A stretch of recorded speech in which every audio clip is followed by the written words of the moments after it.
You have probably heard these words before, maybe at a funeral, standing beside a grave with the wind cutting through your coat, maybe on a hospital wall, printed beneath a painting of a quiet stream. Maybe your grandmother whispered them to you when you were small and afraid of the dark. 6 short verses, 118 words in the original Hebrew. It is perhaps the most famous passage in the entire Bible, but there is a mystery hidden inside it that most people miss. Why is it that in the darkest moments of human life, when everything else falls silent, this is the one chapter people reach for? Why do soldiers recite it in foxholes? Why do the dying cling to it with their final breath? Why has this one small poem outlived every empire that has risen and fallen since it was written 3,000 years ago? It is because Psalm 23 is not really about sheep. It is about you. It is a map of the entire human journey, from green pastures to the valley of the shadow of death, and it reveals a truth that can carry you through anything this life throws at you.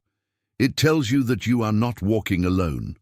To understand the power of this psalm, you have to understand who wrote it and where he was standing when the words came to him. Because the man who wrote, "I shall not want," knew exactly what it meant to be hunted, to be afraid, and to lose everything.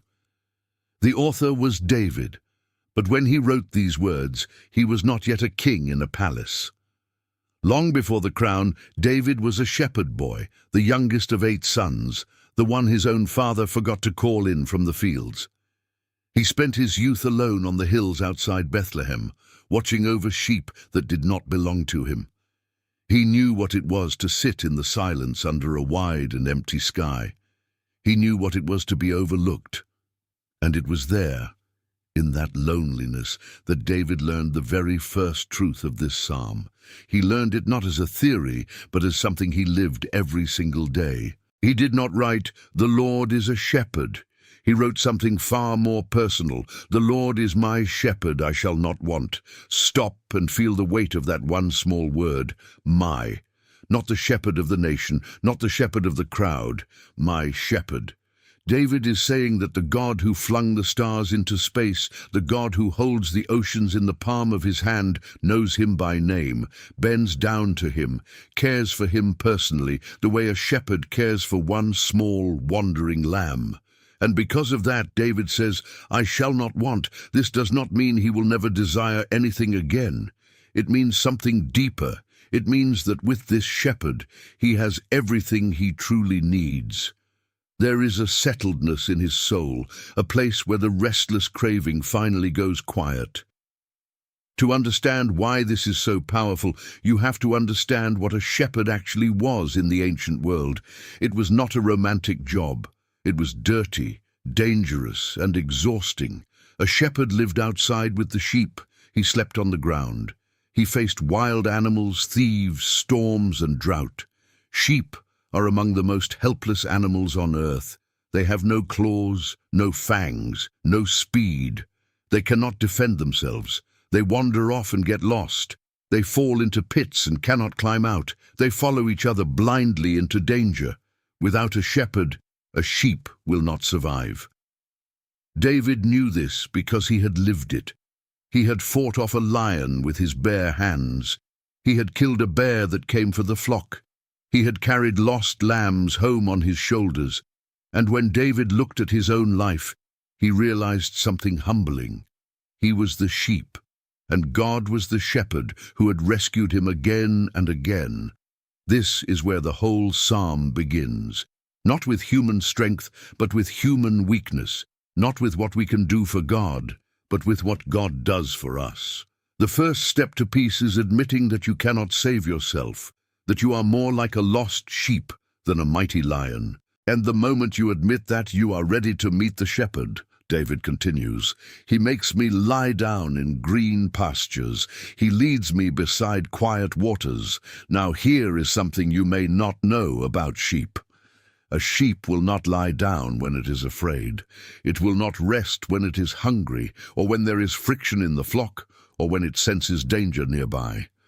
For a sheep to lie down, 4 things must be true. It must be free from fear. It must be free from conflict with other sheep. It must be free from the torment of pests, and it must be free from hunger. Only the shepherd can provide all four. Only the shepherd can create the conditions where the sheep finally feel safe enough to rest. Read those words again. He makes me lie down.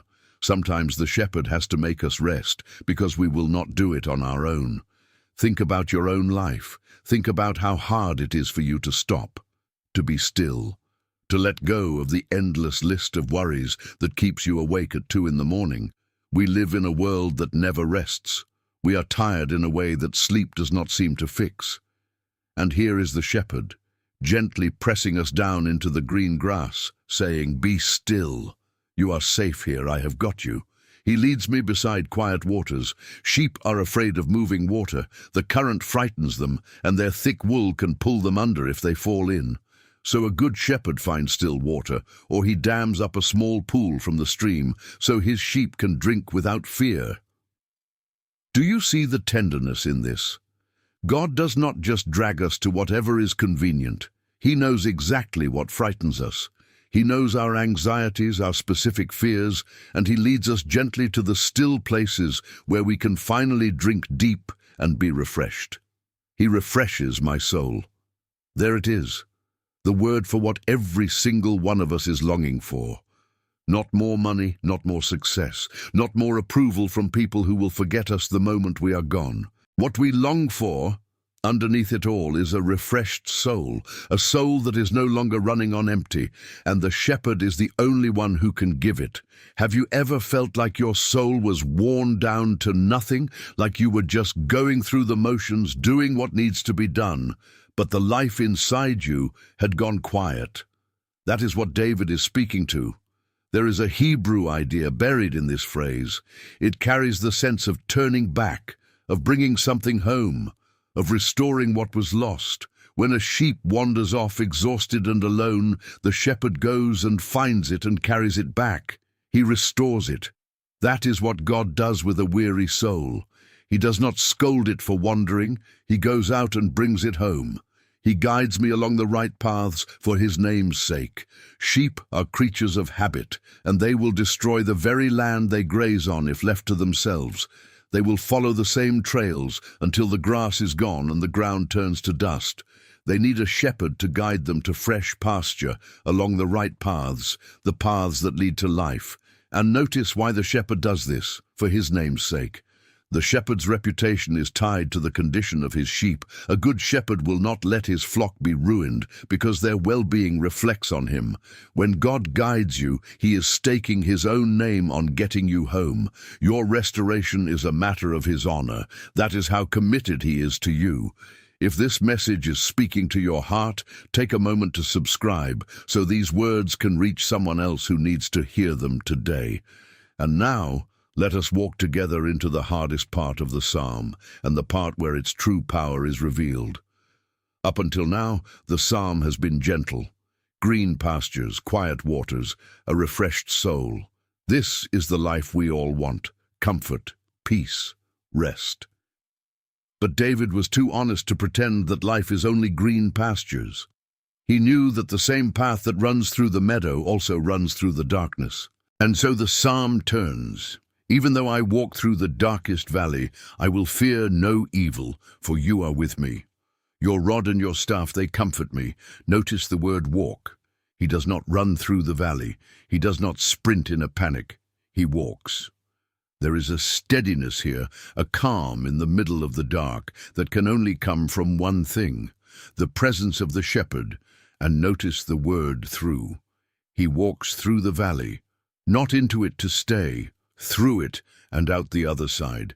The valley is not the destination, it is the passage. It is the road between one green pasture and the next.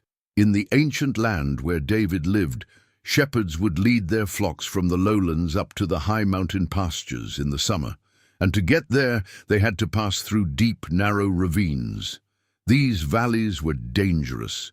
The walls rose high on either side, blocking out the sun. Wild animals hid in the shadows. Flash floods could come without warning. The footing was treacherous. This was the valley of the shadow of death, and there was no way to the high country except straight through it. Here is the truth that most people miss. The shepherd does not lead the sheep around the valley. He leads them right through the middle of it, because the richest pastures, the highest and greenest ground, can only be reached by passing through the dark ravine. The valley is not a punishment. It is the path to something better, and you do not walk it alone. Did you notice what changes in this verse? Up until now, David has been talking about God. He makes me. He leads me. He guides me. God has been spoken of in the distance as a he, but the moment David enters the valley, everything changes. Suddenly, it is not he anymore. It is you, for you are with me. In the darkness, God stops being a subject that David describes and becomes a presence that David feels. The valley is the place where God comes close. Think about that. It is often in our darkest seasons, not our brightest, that God feels the most near. When everything is going well, we tend to keep God at arm's length. We talk about him. We thank him from a distance. But when the darkness closes in, when we are afraid, when we have lost someone we love, that is when we stop talking about God and start talking to him. That is when he stops being he and becomes you. The valley is terrible, but the valley is where you meet the shepherd face to face. I will fear no evil, for you are with me. David does not say there is no evil in the valley. There is. The darkness is real. The danger is real. The grief is real.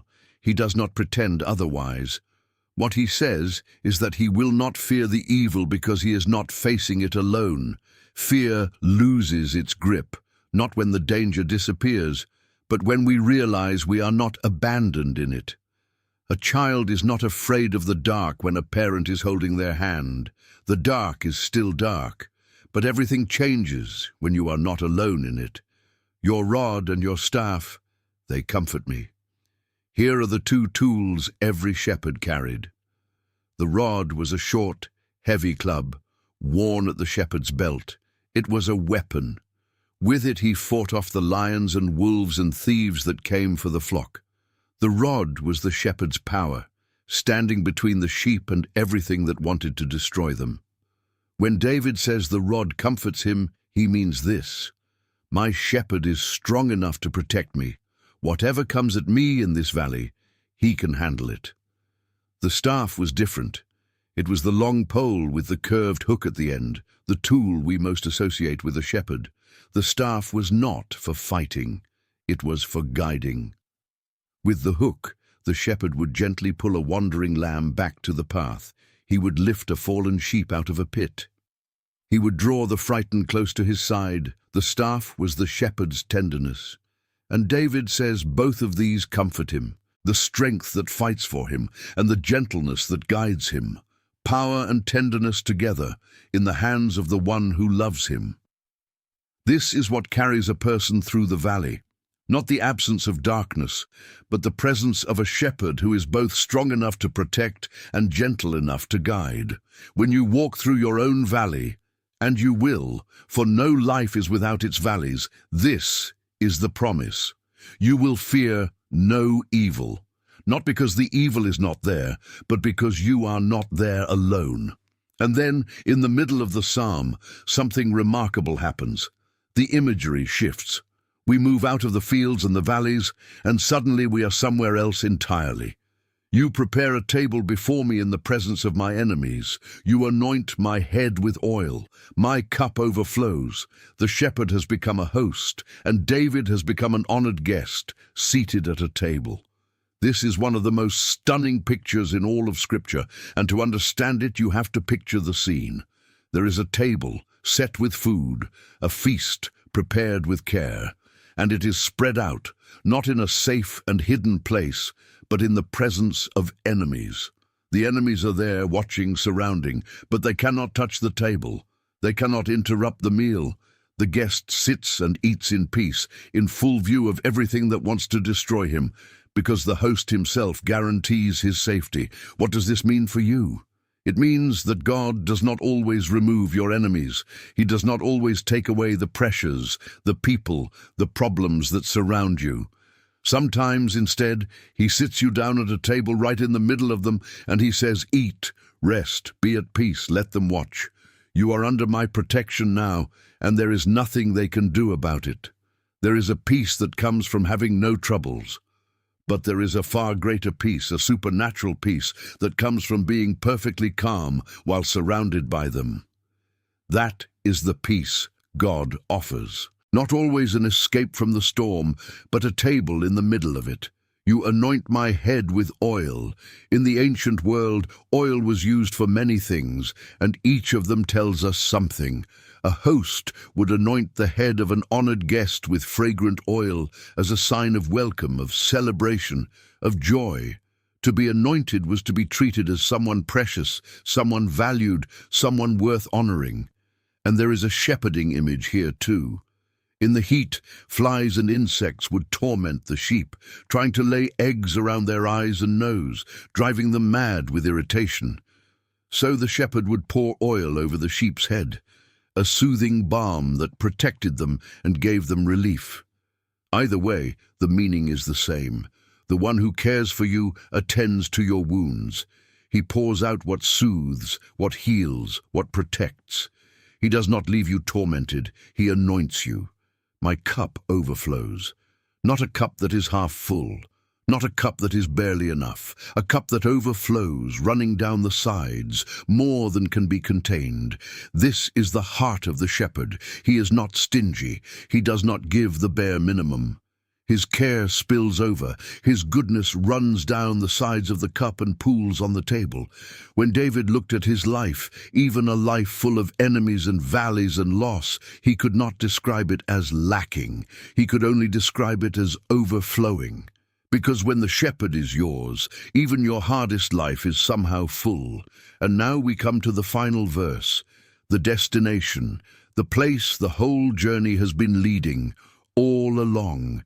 Surely your goodness and love will follow me all the days of my life, and I will dwell in the house of the Lord forever.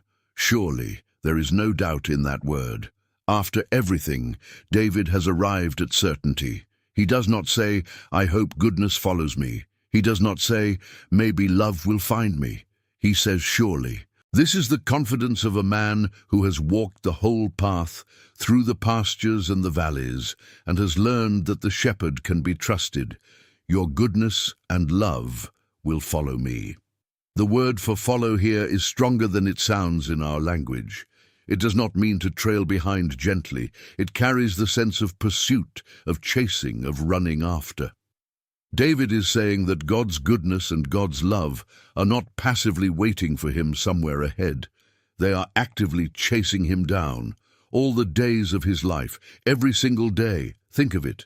Every day of your life, whether you feel it or not, God's goodness and God's mercy are running after you like two faithful companions who will not give up the pursuit. You may run from God, but his goodness and love are running after you. And where does the pursuit end? I will dwell in the house of the Lord forever. The journey that began in a green pasture ends in a home. This is the great hope.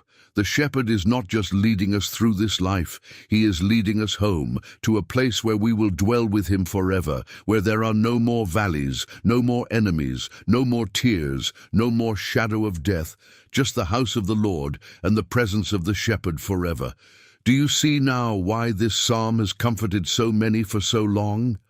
It is because Psalm 23 tells the whole truth about life. It does not pretend that there are only green pastures. It walks us straight through the valley of the shadow of death. But it promises that at every step of the way, in the meadow and in the darkness, at the table and on the road home, we are accompanied by a shepherd who is good, who is strong, who is tender, and who will never leave us. If these words have brought you comfort today, I want to invite you to be part of what we are doing here. And if you are walking through a valley right now, if this psalm found you in a dark and narrow place, then let it be the hand that holds yours in the dark. You are not alone in there. The shepherd is with you. He always has been. But there is one more thing you must understand about this psalm, and it is the most important thing of all. Because David, for all his wisdom, was writing about a shepherd he could only see from a distance. He was longing for something, someone that had not yet come. Centuries after David sang this psalm, a man stood on a hillside in the same land and said the words that David had been reaching for all along. He looked at the crowd, at all the tired and frightened and wandering people, and he said, "I am the good shepherd. The good shepherd lays down his life for the sheep." David's shepherd protected the sheep with his rod. But this shepherd would do something greater. He would lay down his own life. He would step between the flock and death itself, and he would take the blow meant for them. Every promise in Psalm 23 finds its fullness in him. He is the one who makes us lie down in green pastures. He is the one who walks with us through the valley. He is the one who prepares the table, who anoints our head, who fills our cup until it overflows. And he is the one who leads us home to the house of the Lord, to dwell there forever. When David wrote, "The Lord is my shepherd," he was writing a promise. When Jesus said, "I am the good shepherd," he was keeping it. So the question that Psalm 23 leaves with you is a simple one, but it will decide the shape of your whole life. Not, do you know this psalm? Many people know it by heart. The question is, do you know the shepherd?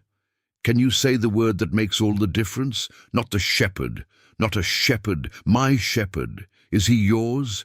Because the moment you can say that, everything changes. The green pastures become yours. The still waters become yours. The strong rod and the gentle staff become yours. The table in the presence of your enemies becomes yours, and the promise of the house of the Lord forever becomes yours. The valley may still come, in fact it will, but you will walk through it, and you will fear no evil, for he will be with you. His rod and his staff, they will comfort you, and his goodness and love will chase you down all the days of your life, until at last they carry you home. The Lord is my shepherd, I shall not want. May you know the shepherd who is calling your name today, and may you follow him all the way home. God bless you.